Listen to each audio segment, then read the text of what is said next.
ദൈവത്തിന് വേണ്ടി മാത്രം വേറെ മനുഷ്യൻ്റെ ഒരു പ്രീതിയുമില്ലാതെ,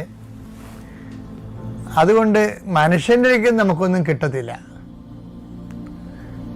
ദൈവത്തിന് മാത്രമേ അറിയാൻ പറ്റത്തുള്ളൂ നമ്മൾ ചെയ്തത്.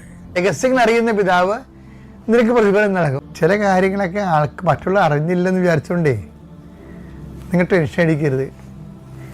ഇപ്പം നമ്മൾ കുഞ്ഞുങ്ങളെ വളർത്തണല്ലേ, കുഞ്ഞുങ്ങൾക്ക് 3 വയസ്സ് വരെ അവർ അമ്മ എന്തുമാത്രം അവരെ പനിയായി കിടന്നോ, ഓപ്പറേഷൻ കഴിഞ്ഞ് കിടന്നോ, പിള്ളേർക്ക് വല്ലതും അറിയാവോ?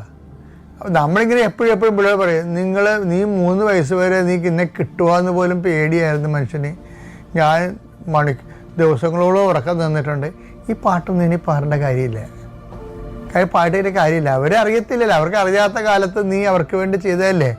അത് ദൈവത്തിന് വേണ്ടിയായിട്ട് വരവഹിച്ചാൽ മതി. അപ്പോൾ നീയും ദൈവവും തമ്മിൽ ഒരു രഹസ്യ ദിനമുണ്ടായിരുന്നു. കർത്താവേ, ആ കാര്യങ്ങളെല്ലാം നിൻ്റെ നാമത്തെ മഹത്വത്തിനായി നീ കാഴ്ചവെക്കണമെന്ന് പറയണം. അങ്ങനെ ആസ്തി പദ്ധതി വർദ്ധിപ്പിക്കണം. ഓക്കെ.